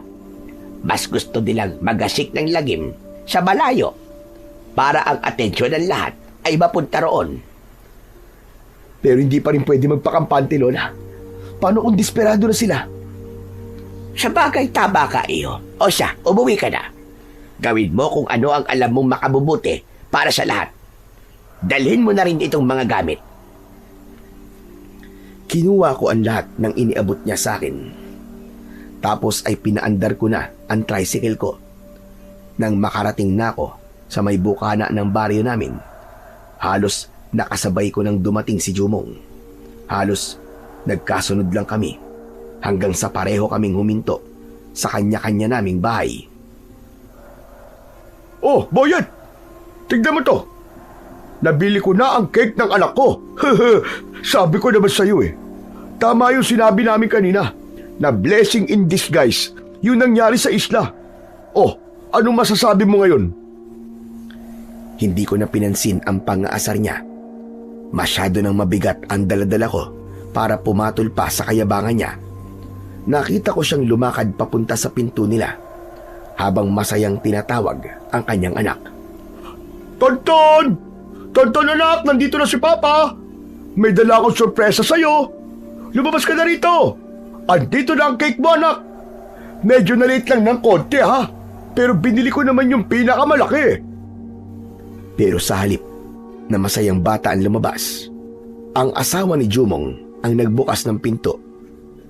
Bakas sa mukha niya ang matinding pag-aalala at agad itong sumalubong sa asawa na parang maiiyak na.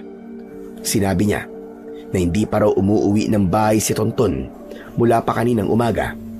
Ang sabi ng mga kalaro, huling nakita ang bata na nanghuhuli ng gagamba sa may paanan ng bundok. Nang marinig ko yun, ay para akong binuhusan ng malamig na tubig. Hindi na ako nag-aksaya ng panahon. Mabilis kong ibinuwelta ang tricycle ko at muling pinaandar ito ng sagsag. Kailangan kong bumalik kay Lola Beng. Siya lang ang makapagsasabi kung ano ang dapat gawin, lalo na't sa paanan ng bundok huling nakita ang bata. Pagdating ko sa kubo ni Lola Beng, agad ko siyang tinawag. Nakita kong bukas ang pinto pero walang sumasagot. Kinabahan ako. Hindi siya pwedeng mawala ng mga oras na yon dahil may usapan kami. Siya lang ang inaasahan kong makakatulong ko sa pagpuksa sa mga aswang. Muli akong sumakay ng tricycle at bumiyahe papuntang terminal para tignan kung naroon siya. Pero pagdating ko doon, ang sabi ng mga driver ay hindi naman daw bumalik ang matanda. Tumingala ako sa langit. Kulay kahil na ang paligid at malapit nang kumagat ang dilim. Kinakabahan na ako para kay Tonton. Kinausap ko ng masinsinan ang mga kasamahan namin driver. Mga pare, makinig muna kayo sa akin. Si Tonton, yung anak ni Jumong, nawawala. Baka pwede naman nating samahang maghanap ang kasamahan natin dito sa Toda. Kawawa naman kasi ang bata eh. Inasahan ko na kahit papano ay kikilos sila dahil mga kaibigan at kasamahan namin sila ni Jumong. Pero walang tumugon sa akin. Hindi nila ako pinansin. Ang iba ay tinalikuran ako habang ang iba naman ay nagkunwaring walang narinig.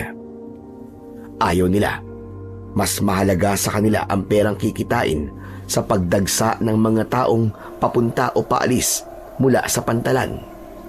Sa gitna ng trahedya sa isla, ang nakikita lang nila ay ang pagkakataong makadami ng pasada. Nagalit ako pero wala akong magawa. Muli kong sinakyan ang tricycle ko at pinaharurot ito. Si Tonton ay kaibigan ko. Hindi ko hahayaan na maging pagkain lang siya ng mga aswang. Tonton, hintayin mo ako. Huwag kang matatakot. Parating na si Kuya Boyet mo. Mag-isa man ako, hindi ko hahayaang maputol ang buhay ng batang yon. Handa akong lumaban para sa kanya. Nang makarating ako sa may paanan ng bundok, ay agad kong ipinarada ang tricycle ko sa isang tagong bahagi sa paanan ng bundok. Nagsimula na akong maglakad. Dito ko naramdaman ang matinding hirap dahil sa kondisyon ng aking mga paa. Bawat takbang ko sa matarik at baku-bakong daan ay parang isang parusa. Kumikirot ang aking mga binti pero hindi ko yun ininda. Kumapit ako sa mga baging at mga ugat ng puno para lang hindi ako mahulog o mapaupo. Pilit kong hinihila ang sarili ko paitaas. Iniisip na bawat segundo ay mahalaga para sa buhay ni Tonton. Pagdating ko sa tuktok, bumungad sa akin ang lumang sementeryo. Ang mga nicho ay halos lamunin na ng mga baging. Habang naglalakad ako sa pagitan ng mga gumuhong semento, may narinig akong kaluskos at pamilyar na boses. Tonton! Anak! Tonton, nasan ka na ba? Nakita ko ang liwanag ng isang flashlight na pasulpot-sulpot sa gitna ng mga puno. Si Jumong. Agad ko siyang nilapitan at tinawag. Jumong! Boyet, ano ginagawa mo rito? Paano ka nakakyat? Nandito ako para hanapin si Tonton. Kailangan natin siya mahanap. Kung talagang nagawi siya dito, delikado. Dahil dito sa sementeryong to, posibleng nagkukuta ang mga aswang na pumatay sa mga tao sa isla. Ano ba sinasabi mo? Nag-aadik ka na ba, Boyet? O natuluyan ka na masiraan ng ulo? Hindi. Hindi ito ang panahon para sa asaran. Sinasabi ko na sa'yo, delikado ang anak mo, Jumong. Pagkasabi ko nito, ay biglang may narinig kaming kakaibang tunog mula sa kabilang bahagi ng sementeryo. Agad kong pinapatay ang kanyang flashlight at hinila siya sa likod ng isang malaking nicho. Tago! Bilis! Mula sa pinagtataguan namin, sumilip kami. Doon nakita namin ang mga taong dahan-dahang naglalakad sa gitna ng sementeryo. Mabilis kong binuksan ang itim na langis ni Lola Beng. Kumuha ako ng marami at agad na ipinahid sa aking braso at leg. Ano ba yan? Ang baho naman! Proteksyon to. Para di ka maamoy ng mga yan. Hindi yan mga tao, Jumong. Anong hindi tao? Baka mga kababaryo lang natin yan eh. Naputol ang sasabihin ni Jumong nang makita niya ang isa sa mga ito na biglang dumipa. Sa isang iglap, gumulo at humaba ang buhok nito na halos umabot na sa lupa. Ang mga mata ay naging pula, tinubuan ng matatalim na ngipin at umungol ng napakalakas. Mabilis na inagaw sa akin ni Jumong ang bote ng langis at agad na nagpahid sa kanyang katawan. At kahit masuka-suka na siya, siga pa rin siya ng lagay para masigurong hindi siya maaamoy ng mga aswang na yon. Sabi ko na kasi sa'yo eh. Ngayong alam mo na hindi ako nagbibiro. Oo na, manahimik ka na dyan. At baka mamaya'y mahuli pa tayo. Nang matapos siyang magpahid, ay dahan-dahan kami ulit na sumilip. Laking gulat namin nang makita ang lahat ng figurang nandoon. Isa-isa silang nagbago ng anyo. Naglalabasan ang malalaking kuko nila at nagsisihabaan ang kanilang mga buhok. Isa sa mga naroon ang pumukaw ng atensyon ko. Namukaan ko ang babaeng nakatayo sa gitna nila. Ang dalagang naging pasahero ko, si Cassandra. May dala siyang isang malaking styrofoam box, yung katulad ng ginagamit sa palengke para mapanatili ang sariwa ng mga isda o karne. Ipinatong niya ang box sa ibabaw ng isang nicho at lumingon sa bukana ng kuweba. Ilabas niyo na ang poon. Iaalay na natin sa kanya ang ating nakuwang mga laman loob. Agad na sumunod ang ibang aswang mula sa madilim na kuweba. Inilabas doon ang isang bangkay na agnas na, kulay abo ang balat at nakadikit na sa buto. Boyet, ano yan? Bakit nila nilalabas ang patay? At yung box? Huwag mong sabihin na ang laman yan ay... Tama ka ng iniisip, Jumong. Mukhang dyan nila nilalagay yung mga kinuha nilang lamang loob mula sa mga naging biktima nila sa isla. Nanlaki ang mga mata ni Jumong. Nakita namin kung paano kinuha ni Cassandra ang isang piraso ng puso at inilapit ito sa tuyunan labi ng agnas na bangkay. Sa isang iglap, ang mga ugat sa liig ng tinatawag nilang poon ay bahagyang gumalaw at ang kulay abo na balat nito ay unti-unting naging kulay ube. Mga hayop! Mga demonyo! Pre, huminahon ka lang. Muntik nang mapatayo si Jumong sa galit. Pero mabilis ko siyang hinila pababa. Manahimik ka muna ha. Kapag narinig nila tayo, hindi lang si Tonton ang mawawala. Pati tayo. Gagawin nila tayong pagkain. Tandaan mo yan. Sa gitna ng ritual, biglang huminto ang dalaga. Lumingon siya sa bukana ng kuweba at nag-utos sa dalawa pa na kasamahan. Kunin niyo na ang mga bihag. Narinig ko ang bulong ng poon. Sabi niya sa akin, sapat na ang 3 puso para tuluyan siya mabuhay. Puso ng isang traidor, puso ng isang inosenteng bata, at ang puso ng isang makapangyarihang albularyo. Nang marinig namin ang salitang bata, agad akong kinilabutan. Mula sa madilim na kuweba, kinaladkad ng 2 aswang ang isang maliit na figura. Agad namin siyang nakilala. Nakagapos ang bata. May busal ang bibig habang pilit na nagpupumiglas. Tonton! Hayop kayo! Bitiwan niyo ang anak ko! Hindi ko na napigilan si Jumong dahil sa bugso ng damdamin. Nakalimutan niya ang lahat ng babala ko. Tumayo siya at agad na sumugod. Ang lahat ng aswang na nandoon ay sabay-sabay na lumingon sa kanya. Agad akong lumipat ng pwesto at lumayo ng bahagya para hindi ako madamay sa pagkabulgar niya. Mabilis akong gumapang at muling nagtago sa isang mataas na nicho. May bisita pala tayo. Dakpin ang isang yan. Huwag din niyong papatayin. Gagawa tayo ng dagdag na piging pagkatapos ng ritual. Pwede nating gawing handa ang isang yan. Agad na sinalubong ng isang aswang si Jumong. Inambahan niya ng suntok ang aswang, pero bago pa man tumama ang kamao niya sa mukha nito, napuluputan na siya ng isang mahaba at maitim na kumpol ng buhok. Pinaluputan siya nito sa kamay at sa bewang. Saka siya iniangat sa ere. Bitiwan niyo ako! Mga ayop kayo! Tonton! Anak! Anak! Huwag ka matakot! Niligtas kita! Makakaalis tayo rito! Manahimik ka!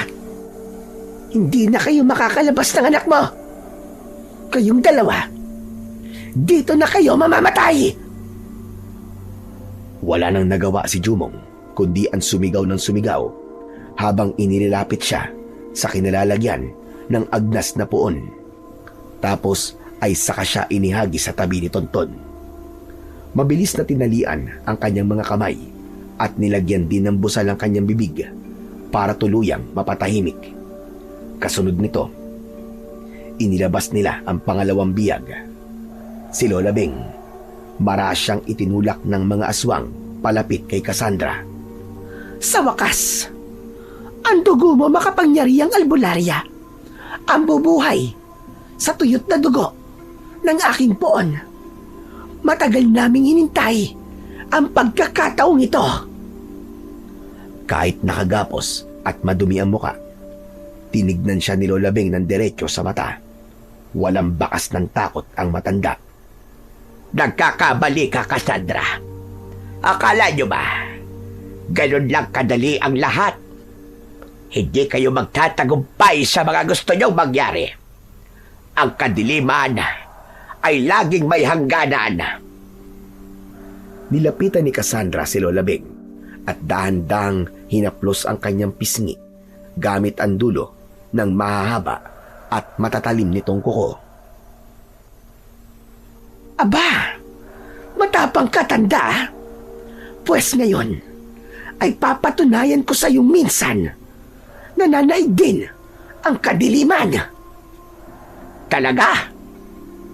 Alam mo, ang dilim ay parang isang anino. Mukhang malaki, mukhang matapang, pero sa isang kislap lang ng tunay na liwanag, naglalaho ito. Akala mo ba ay hindi ko alam ang binabalak ninyo? Ang sementeryong ito ang magiging huling hantungan ninyo. Huwag mo akong daanin sa matatalinhaga mo mga salita, tanda. Saka huwag ka nang umasa na matutupad yung sinasabi mo. Dahil hindi kami ang maililibing dito kundi kayo. Kasama na ang lahat ng mga tao sa bahay na to. Kapag nagising na ang poon, uubusin namin silang lahat. Wala kaming ititirang buhay. Tandaan mo yan, tanda! Agad na itinaas ni Cassandra ang kanyang kuko at mabilis na itinusok yon sa dibdib ni Lola Beng. Dinukot nito nang mabilisan ang puso ng matanda. Nanlaki ang mga mata ko. Masyadong mabilis ang mga pangyayari. Sa isang kisap mata, nawala ang tanging inaasahan ko. Ang matandang dapat ay gagabay sa akin ay wala na. Mabilis na ipinatak ni Cassandra ang dugo mula sa puso sa bibig ng kanilang poon. Inilapit pa niya ang mismong puso sa labi nito. Naghihintay ng himala, pero lumipas ang ilang segundo. Walang nangyaring kakaiba. Walang naging reaksyon ng bangkay, hindi gaya ng nangyari kanina. Anong nangyayari? Bakit ayaw? Bakit ganoon? Hinarap niya ang bangkay ni Lola Beng at sinipa ito ng malakas sa galit. Impostor ang matandang ito. Hindi siya tunay na albularyo. Nilinlang tayo ng hayop na to. Hindi siya ang hinahanap natin. Nanginig ang buong katawan ni Cassandra sa tindi ng puot.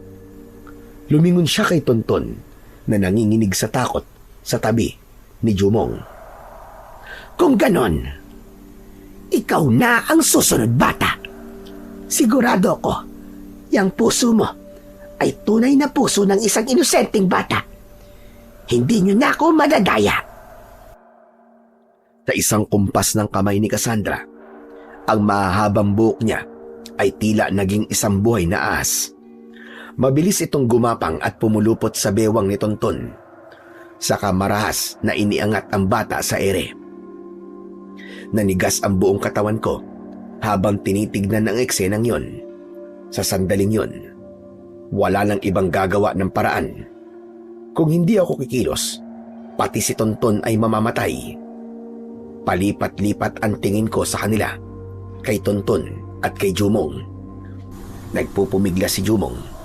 Pilit siyang kumakawala sa kadenang buhok na nakagapos sa kanya.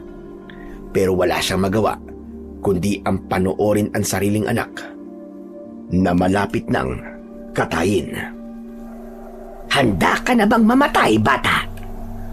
Doon na nagpanting ang tenga ko. Ang takot ay napalitan ng gigil at galit.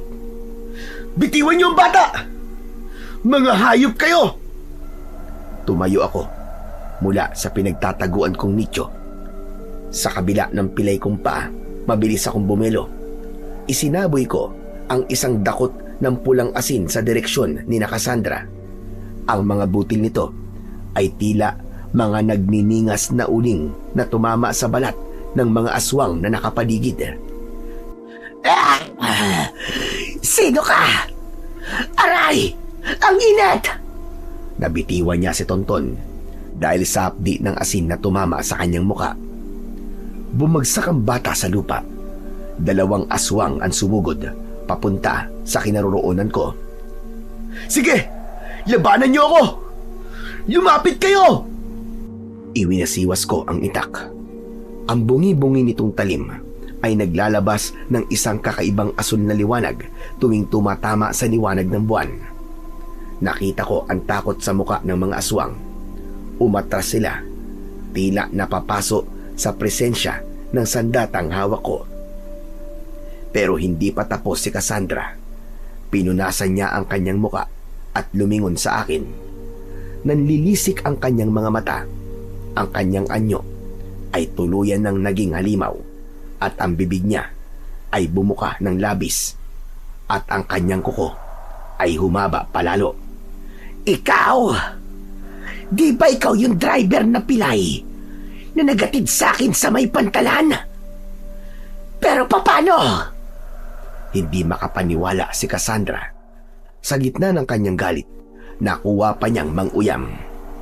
Ang tapang mo din Bakit anong akala mo? Magiging bayani ka? Tignan mo nga yung sarili mo. Hindi ka nga makatayo ng tuwid. Ang lakas ng loob mong mga mon. Lumingon siya sa mga kasamahan niyang aswang na kanina ay napaatras sa asin. Huwag kayong matakot sa lalaking yan. Isa lang siyang pilay. Lapain siya at itabi ang walang kwenta na yan. Sa isang hudyat ni Cassandra, sabay-sabay na sumugod sa akin ang halos 5 aswang. Ang kanilang galaw ay simbilis ng kidlat. Gumagapang sila at tumatalon-talon sa ibabaw ng mga nicho.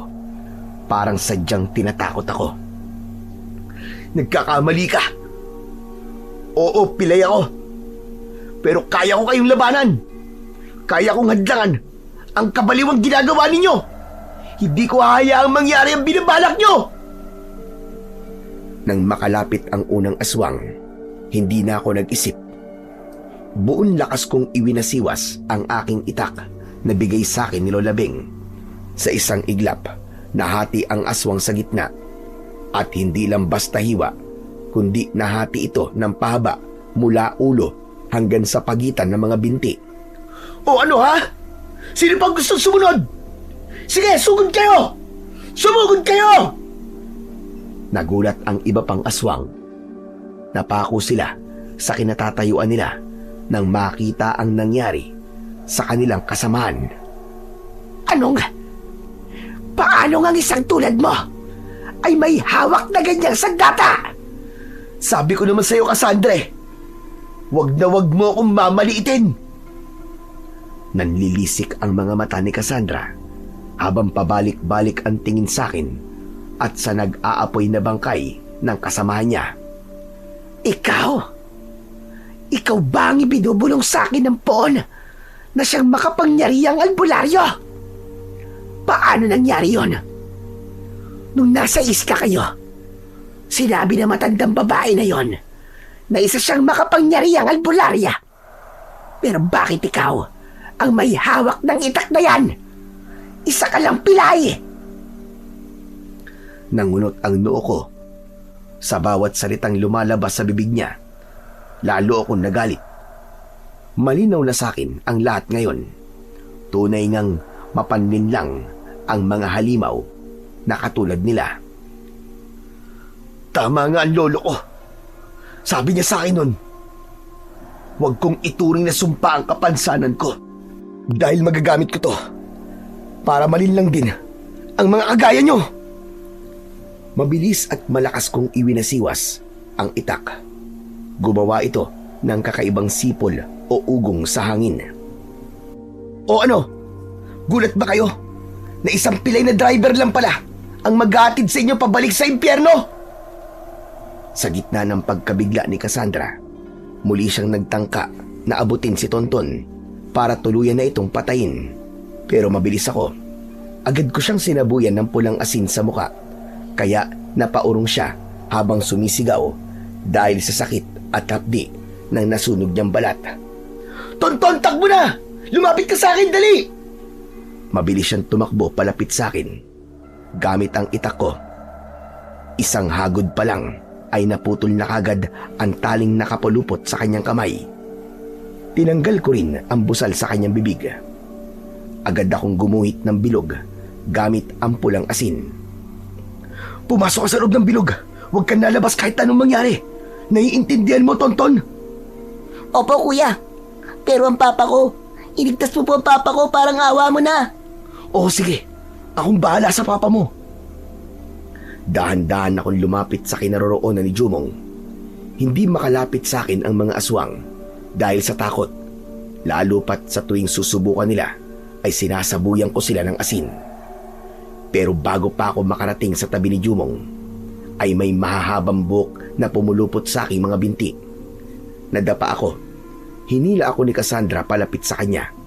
Pero bago pa niya ako tuluyang mailayo kay Jumong, inunat ko ang aking kamay at hinagip ng itak ang mga taling nakapulupot sa mga kamay niya. Sa isang iglap, nakawala siya. Sunod ay mabilis kong inihagis sa kanya ang pulang asin. Kunin mo yan! Gumawa ka ng bilog sa paligid mo! Hindi sila makakatawid sa guhit ng pulang asin! Nagmamadaling sinunod ito ni Jumong. Isang nagniningas na pulang guhit ang nabuo sa lupa. Sumugod ang dalawang aswang pero tumalsik sila nang parang tinamaan ng kuryente pagdapo sa guhit. Samantala, hinarap ko si Cassandra. Katapusan mo na ngayon, pilay! Hindi na kita bubuhayin pa! Ang kanyang mahahabang buhok ay tila naging mga matatalim na espada. Agad akong gumulong para makaiwas. Saka ko iwinasiwas ang itak sa buhok niya. Aray ko! Ang buhok ko! Hindi ko na siya binigyan ng pagkakataon na makabawi. Itinukod ko ang aking paa at sumukod. Sa sandaling yon, ang itak ay biglang naglabas muli ng isang asul na liwanag na parang maliliit na kidlat. Paglapit ng talim nito sa kanyang katawan, ay nahiwa ang katawan niya sa dalawa tulad ng nangyari sa naunang aswang na napatay ko. Nang makitang wala na ang kanilang pinuno, nagkagulo ang mga natitirang aswang pero mabilis silang sinabuyan ni Jumong ng pulang asin. Pinagtulungan naming dalawa na tapusin ang mga aswang hanggang sa pinakahuling miyembro nila. Ligtas na tayo, Boyet! Wala na mga aswang! Pero sa gitna ng katahimikan, isang mahinang tinig ang narinig namin mula sa madilim na kuweba. Tulong! Tulungan niyo ako! Pumasok kami sa kuweba at hinanap kung kanino galing ang tinig na yon. Ginamit ni Jumong ang kanyang flashlight. Nakita ko ang matandang lalaki na nakilala namin sa isla. Nakahiga siya sa lupa at parang hirap nang makatayo. Nilapitan ko siya pero sa halip na tulungan ay buong lakas ko siyang sinaksak sa tapat ng kanyang puso. Akala mo ba ay maluloko mo pa ako, hayop ka? Kasamaan ka rin nila. Nagkunwari ka lang na biktima. Pero ikaw, ang nagpapatay sa sarili mong asawa, hayop ka. Hindi ba't siya ang unang inialay nyo? Dahil sinasabi niyong traidor siya? Paano? Paano mo nalaman? Dahil walang ibang may alam sa pinag-usapan natin sa isla, kundi ikaw at si Lola Beng lang. Si Raulo kang traidor ka! Pinagkadiinan ko pa ang saksak hanggang sa malagutan siya ng hininga at tuluyang nasunog ang kanyang katawan. Nang matiyak namin na wala na talagang panganib, pinagtulungan naming buhatin ang bangkay ni Lola Beng at inilagak siya sa loob ng kuweba. Tahimik kaming nag-alay ng maikling dasal bago tuluyang lumisan. Pagdating namin sa paanan ng bundok kung saan nakaparada ang aking tricycle, sandaling tumigil si Jumong. Tumingin siya sa akin ng diretso. Boyet, pasensya ka na. Sa lahat ng pang-aalipusta at pang-aaping ginawa ko sa'yo. Masyado ko naging mayabang. Akala ko dahil pilay ka, wala ka ng silbi. Pero mali ako. Ikaw pa, na tinawag kong mahina at eng-eng, ang nagligtas sa buhay namin ni Tonton. Ayos na yun, pare. Wala naman akong sama ng loob sa'yo eh. Saka matagal na kitang niligtas. Di mo lang alam. Talaga? Iniligtas saan? Saka paano? Sa mga itim na anino sa terminal. Basta wag na natin pag-usapan yun. Hindi talaga ako galit sa'yo. Pero meron na sana akong hihilingin. Pwede bang maging magkaibigan na tayo? Kaibigan? Kulang pa yun, Boyet. Mula ngayon, ituring mo na akong kapatid. At asahan mong sa terminal, wala nang mang-aapi sa'yo kahit na sino. Inilahad niya ang kamay niya sa akin. Tinanggap ko yon at nagkamay kaming dalawa ng maigpit. Matapos yon ay sumakay na sila sa aking tricycle.